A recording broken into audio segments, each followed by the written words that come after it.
și bine v-am găsit la o nouă rețetă de pe acest canal. În această zi vom face o tocăniță cu orez, pentru că e rețeta mea preferată și am zis să vă arăt și vouă. Pentru tocăniță avem nevoie de carne tocată cu bulețe, puteți de porc, de pui, de vită, de care doriți dumneavoastră, sos de roșii, unt și ca și condimente sare, piper și niște usturoi. Acum, pentru orez avem nevoie de orez, eu am aici cu bob rotund, unt, 2 morcovi și jumătate de ceapă tocată mărunt și ca și condimente doar sare. Vom începe mai întâi cu orezul, pentru că acela durează un pic mai mult de fier și trebuie să tocăm morcovii, după ce i-ați curățat de coajă și i-ați spălat, îi răzăim. Puteți pe răzătoare mică, pe răzătoare mare, cum vă place vouă, dacă vreți puteți să-i tăiați și cu bulețe sau și lungi, fiecare cum dorește. Deci, practic, după gusturile fiecăruia. Bun, după ce am dat pe răzătoare morcovul, îl vom pune în tigaie pentru a-l căli, apoi vom căli și orezul împreună cu el, iar apoi vom turna repede apă pentru a nu se arde orezul. Mare, mare grijă să nu ardeți untul, pentru că se poate avea un gust nasol, amar, nu știu cum să explic, ca și cum ați arde usturoiul de aici. Nu puneți deloc legumele înainte să se topească de tot untul.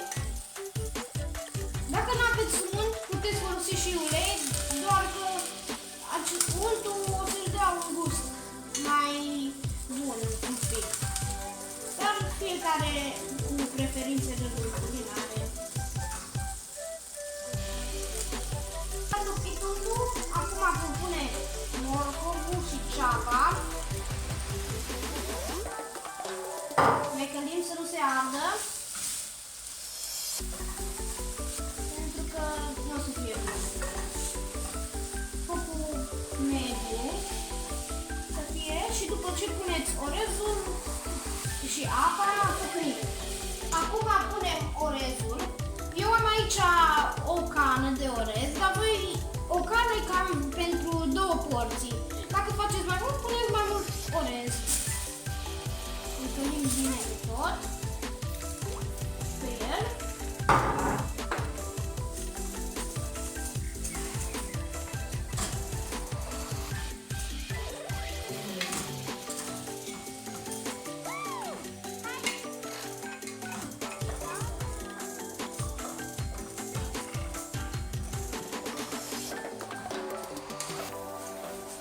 Dacă vă place, puteți folosi și bob lung. La orez eu am bob rotund, pentru că mie așa îmi place mai mult și are o textură mai aparte. După ce călim orezul, turnăm apa, amestecăm ca să ne dăm seama cam câtă, dacă mai trebuie sau nu. La mine momentan nu mai trebuie, eventual mai târziu. Iar acum vom condimenta cu sare. Trebuie doar să mai punem un capac și îl lăsăm să fiargă cam 5 minute, apoi ne mai uităm la el să amestecăm să nu se prindă și tot așa din 5 în 5 minute până este gata. Bun, acum o să ne apucăm de tocăniță, tot așa ca la orez, puțin de unt. La tocăniță nu punem foarte mult unt, pentru că și carne, cel puțin la mine, carnea e foarte grasă și nu mai trebuie. Eventual, dacă aveți un piept de pui sau chiar poate vită, în anumite cazuri, puteți să puneți un pic cu mai multă grăsime pentru a nu se arde. După ce untul se va topi, vom pune usturoi zdrobit sau tocat dacă doriți dumneavoastră, iar apoi vom căli puțin usturoi, foarte puțin, câteva secunde, și apoi punem repede carne, o călim și pe aceea puțin și turnăm apă. fiarbă carnea bine și până scade apa. Iar după ce apa va scădea, vom pune sos de roșii și atunci putem spune că e aproape gata.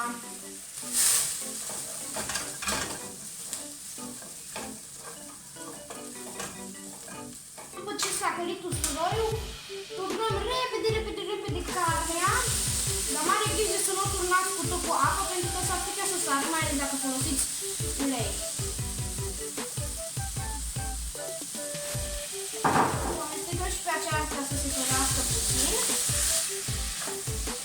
După ce am călit carnea, vom turna apă, cam tot o cană, dacă doresc mai puțină.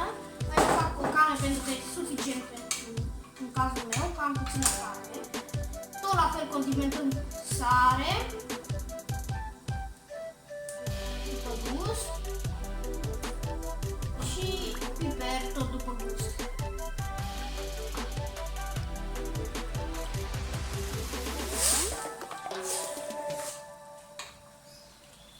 Și acum mare grijă când amestecați să nu vă strupiți, pentru că apa și vă puteți frige. Iar acum dăm focul un pic mai mic și tot așa punem un capac și o vom lăsa să fiarbă cam vreo 20 de minute, apoi punem sosul și după aceea o mai lăsăm un pic să fiarbă și este gata. Bun, acum apa a scăzut de la tocăniță și va trebui să punem sosul de roșii pentru ultimul oară. Mâncarea este gata, cam așa ar trebui să arate. Sper că v-a plăcut acest videoclip. Nu uitați să dați un like, să vă abonați, să-mi dați un follow pe Instagram,